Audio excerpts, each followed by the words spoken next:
Hi friends, welcome to Aadish சமையல். இன்றைக்கி நம்ம பார்க்க போகிறது ரொம்ப சிம்பிளான ஆலு கேப்சிகம் கிரேவி தான் பார்க்க போகிறோம். இது ரொம்பவே டேஸ்ட் சூப்பராக இருக்குங்க. சப்பாத்தி, பூரி எல்லாத்துக்குமே சூப்பராக இருக்கும். நம்ம எப்போவுமே சப்பாத்திக்கு ஒரே மாதிரியான குருமா சாப்பிட்டு நமக்கு ரொம்ப போர் அடிக்கும். அப்போ நீங்கள் கண்டிப்பாக இதை ட்ரை பண்ணி பாருங்கள். இது நம்ம 10 நிமிஷத்தில் செஞ்சிடலாம். எப்படி செய்கிறதுன்னு பார்க்கலாம். வாங்க வீடியோக்குள்ளே போகலாம். இப்போ தான் நீங்கள் நம்ம சேனலை ஃபஸ்ட் டைம் பார்க்குறீங்கன்னா மறக்காமல் சப்ஸ்கிரைப் பண்ணுங்கள். கூடவே இருக்கிற பெல் பட்டனை ப்ரெஸ் பண்ணுங்கள். அப்போ தான் நான் எப்போ வீடியோ போட்டாலும் உங்களுக்கு நோட்டிஃபிகேஷன் வரும். இப்போ ஒரு கடாய் சூடுபடுத்திருக்கேன். கடாய் சூடானது இதில் 3 ஸ்பூன் எண்ணெய் ஊற்றிக்கலாம். எண்ணெய் சூடாயிடுச்சு. இப்போ இதோட ஒரு பிரிஞ்சி இலை, ஒரு ஸ்டார் அனீஸ் அதாவது நட்சத்திர சோம்பு, 2 பட்டை, 3 கிராம்பு சேர்த்துக்கலாம். இப்போ இதோட 1/4 ஸ்பூன் ஜீரகம் சேர்த்துக்கலாம். ஜீரகம் நல்லா பொரியட்டும். இப்போ ஜீரகம் நல்லா பொரிஞ்சிருச்சு. இதோட ஒரு பெரிய வெங்காயத்தை இந்த மாதிரி நீல வாக்கில் கட் பண்ணி வச்சுருக்கேன். அதோட 2 பச்சை மிளகாய் கட் பண்ணி வச்சுருக்கேன். இதை 2ஐயும் சேர்த்துக்கலாம்.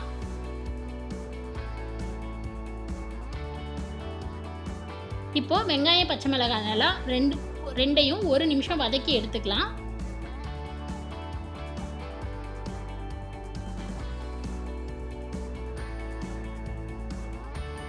இப்போ வெங்காயம் பச்சை மிளகாய் 2 நல்லா வதங்கிடுச்சு. இதோட ஒரு துண்டு இஞ்சி, 5 பல்லு பூண்டை நல்லா இடித்து வச்சுருக்கேன். அதை சேர்த்துக்கலாம். நீங்கள் இஞ்சி பூண்டு பேஸ்ட்டு சேர்க்குறதா இருந்தாலும் சேர்த்துக்கலாம். இப்போ இதை சேர்த்து விட்டு நல்லா கிளறி விட்டுக்கலாம். இஞ்சி பூண்டு பச்சை வாசனை போகிற வரையும் வதக்கி எடுத்துக்கலாம். இப்போ நல்லா வதங்கிடுச்சு. இதோட 2 உருளைக்கிழங்க தோல் நீக்கி இந்த மாதிரி நல்லா கட் பண்ணி வச்சுருக்கேன். அதை சேர்த்துக்கலாம். இதை சேர்த்து விட்டுட்டு நல்லா கிளறி விடுங்க.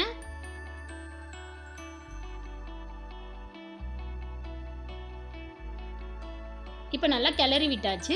இதோட நம்ம தண்ணி சேர்த்துக்கலாம். ஒரு 1/2 கிளாஸ் அளவு தண்ணி சேர்த்துக்கலாம். ஏன்னா உருளைக்கிழங்கு வேக டைம் எடுக்குன்றதுனால நம்ம ஃபஸ்ட்டு உருளைக்கிழங்கு சேர்த்து விட்டு தண்ணி சேர்த்து வேக வச்சுக்கலாம். இப்போ இதை ஒரு மூடி போட்டு மீடியம் ஃப்ளேமில் 5 நிமிஷம் நம்ம வேக வச்சு எடுத்துக்கலாம்.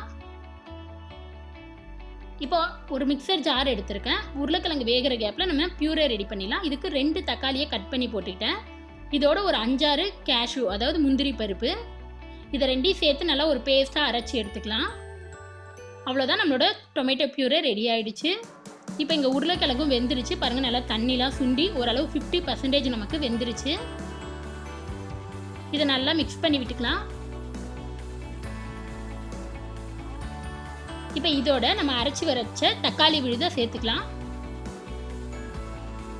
அதே மிக்சர் ஜாரில் ஒரு 1/4 கிளாஸ் அளவு தண்ணி ஊற்றி வச்சுருக்கேன். அதையும் சேர்த்து நல்லா மிக்ஸ் பண்ணி விட்டுக்கலாம்.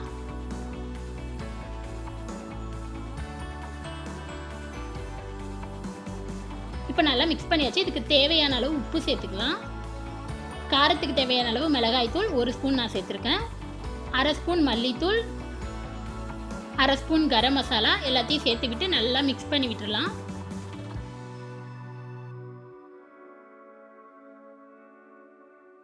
இப்போ இதோட ஒரு 1/4 ஸ்பூன் மஞ்சள் தூள் சேர்த்து மிக்ஸ் பண்ணி விட்டுக்கலாம். இப்போ இதை ஒரு மூடி போட்டு மீடியம் ஃப்ளேமில் ஒரு 5 நிமிஷம் நம்ம வேக வச்சு எடுத்துக்கலாம். இப்போ 5 நிமிஷம் ஆகிடுச்சு. ஓப்பன் பண்ணி பார்க்கலாம். பாருங்கள், நமக்கு நல்லா ஊற்றின எண்ணெய் எல்லாம் நல்லா பிரிஞ்சு வந்து கிரேவி நல்லா திக்காக இருக்குது. பார்க்கவே சூப்பராக இருக்குது. இப்போ உருளைக்கிழங்கு வந்து ஒரு 90% வெந்துருச்சு.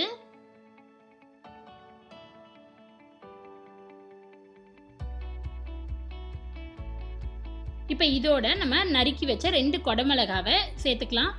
குடமிளகாய் வேகிறதுக்கு ரொம்ப டைம் எடுக்காது, அதனால தான் நம்ம கடைசியாக சேர்க்குறோம். இதையும் சேர்த்து விட்டு நல்லா மிக்ஸ் பண்ணி விட்டுக்கலாம்.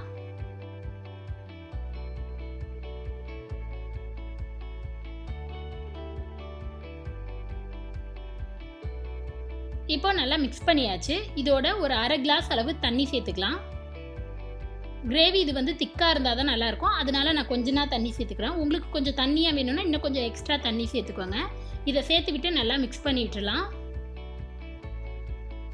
இப்போ இதை ஒரு மூடி போட்டு மீடியம் ஃப்ளேமில் ஒரு 3 நிமிஷம் நம்ம வேக வச்சு எடுத்துக்கலாம். இப்போ 3 நிமிஷம் ஆகிடுச்சு. நம்ம ஓப்பன் பண்ணி பார்க்கலாம். பாருங்கள், நமக்கு நல்லா திக்காக எண்ணெய் பிரிஞ்சு வந்து கிரேவி வந்து சூப்பராக ரெடி ஆகிடுச்சு.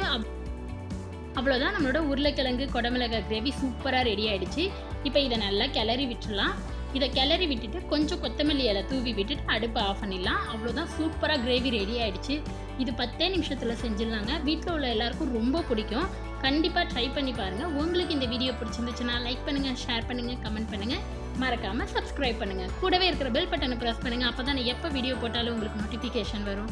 நெக்ஸ்ட் ஒரு நல்ல ரெசிபியில் உங்களை பார்க்குறது வரைக்கும் பாய்.